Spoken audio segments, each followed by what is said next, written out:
Hey YouTube, I went to Rausch Creek with Off-Road Consulting, and this is strapping on K.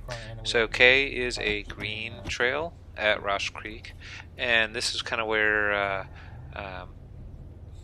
we were saying that some of the green trails at Rausch are harder than a lot of the green trails at AOAA, and as you can see, we have a Jeep here that's actually um, stuck that we have to strap.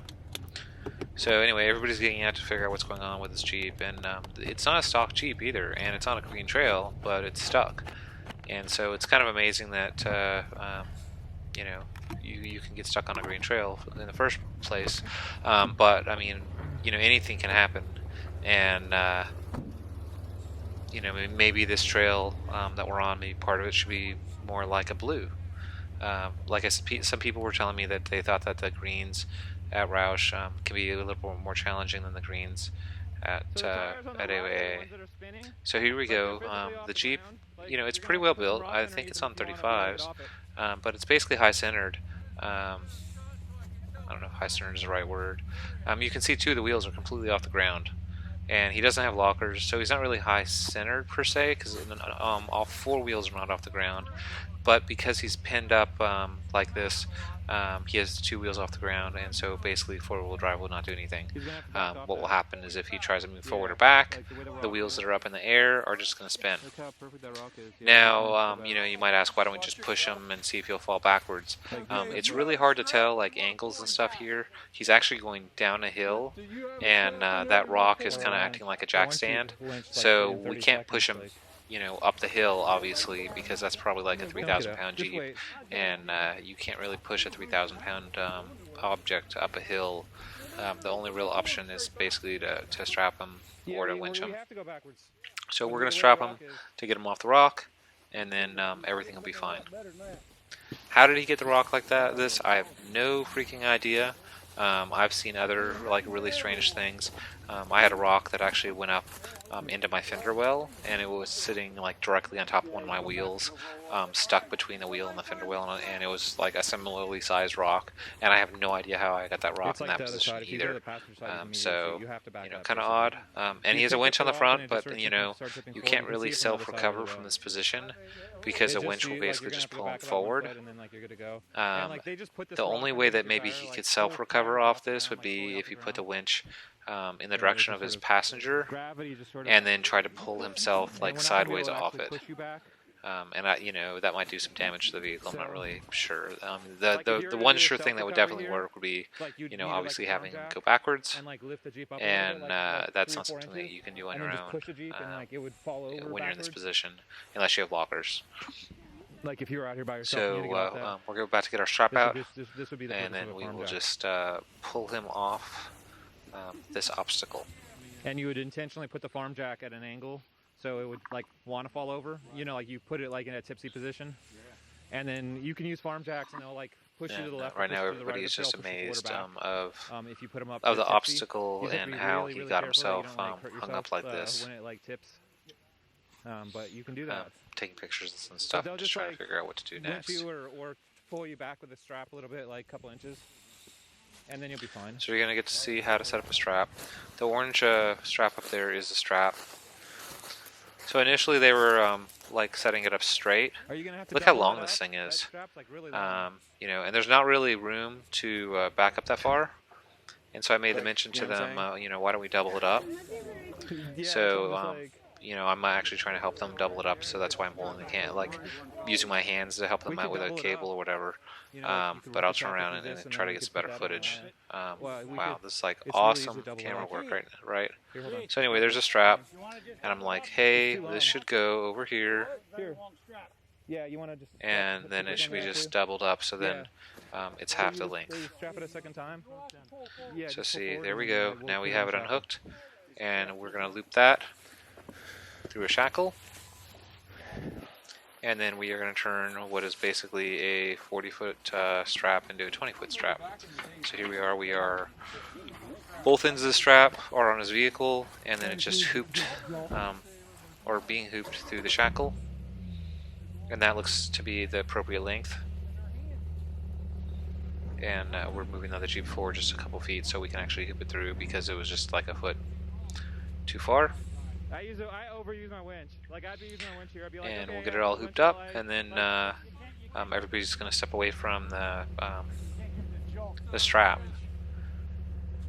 Now the key thing on the strap, if you didn't notice on the end of it, is it's cloth on cloth. There's no metal hooks. You never use a strap that has metal hooks on the end of it. If you have a strap that has metal hooks on the end of it, throw it away, like in the garbage. Like you don't want a strap with anything metal on it.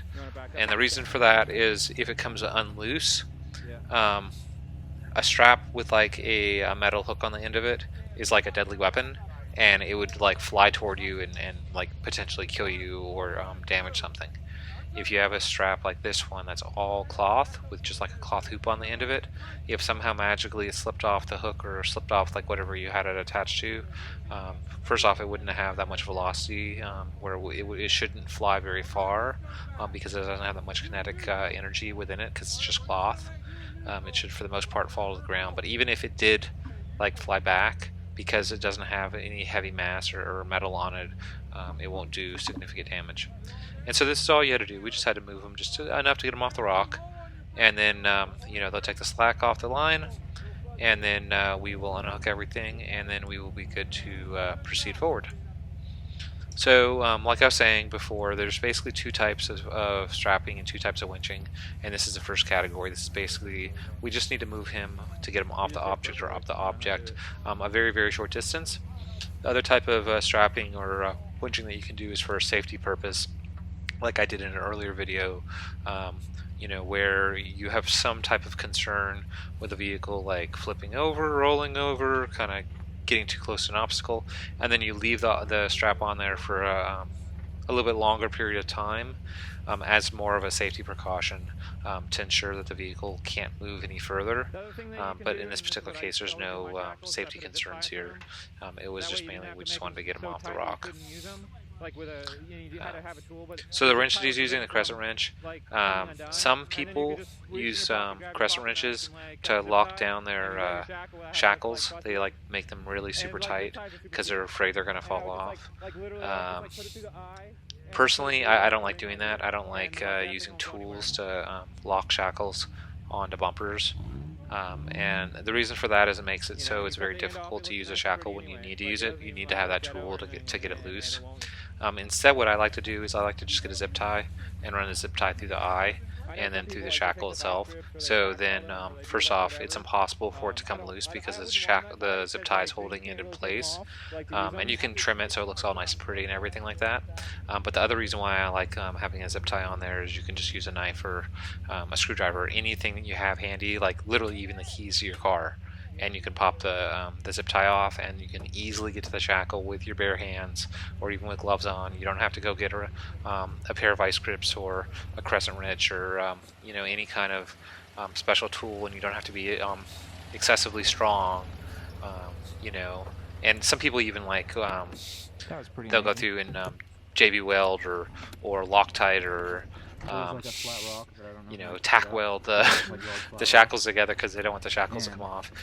And people lose shackles all the time on this on all these trails.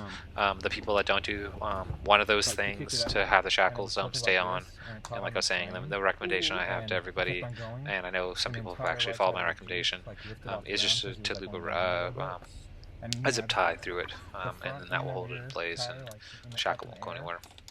And pretty much So anyway, so here's the trail now that the strapping is done. Yeah, that was awesome. The K trail is a green trail, although we just had to strap a decently equipped Jeep on the K trail. The big flat one on the right. He had it standing up straight. Well, I remember one time when Nathan ended up with a rock. And when you look at the obstacle on the trail, I mean, for this to be a green trail, it doesn't look like it was erosion or any type of natural cause to the trail, hanging up the Jeep. It just looked like it was like bad luck or bad tire placement or something on the rock. And, all I can guess is maybe he tried to drive over the rock, let's say, and he just hit it perfectly where the rock just like popped up behind the tire or something. Like I'm driving over that exact same rock. but maybe he hit it a certain way that it like just like flipped up. Not really sure.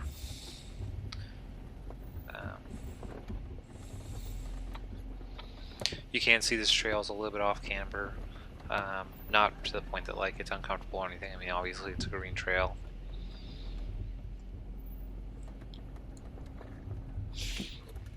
Obstacles on this trail are very mild, obviously, because it's a green trail.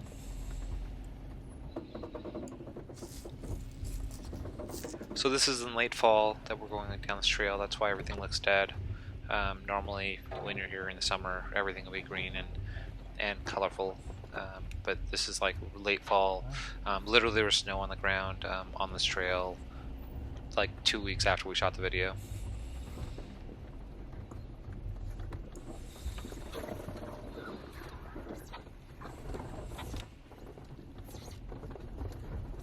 Looking at these obstacles here, I mean, even for a stock vehicle, it seems like that one rock that he magically got to sit on its side is probably like the only rock on this entire trail that could have hung him up.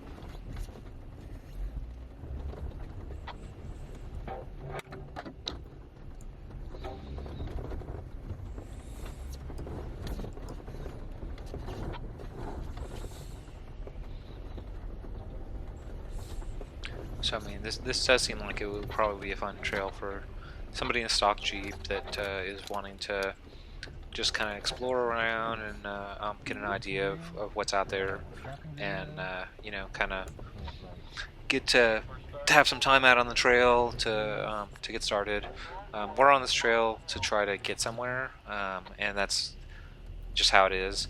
Most of the parks don't have enough blue trails or black trails where you can just do like black trails all day. It's very common to do like a bunch of green trails to get to like the blue trail that you're trying to get to, or do a bunch of green trails to get to the red trail that you're trying to get to, or black trail, or whatever difficulty it is. You usually end up typically doing a bunch of easy trails in between the other trails just to get there. The other thing to keep in mind is this is a very wide trail, and as you saw, the orange Jeep in front of us was pretty off camber. They actually took probably the hardest line they could take on this trail just to have fun with it.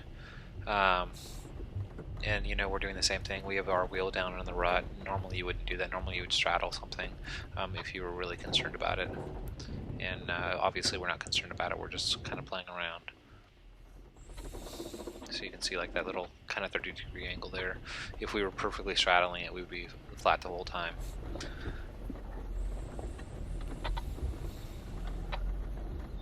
So this is the end of the K-Trail just about, and we are turning on to another trail because I can see a trail sign up there.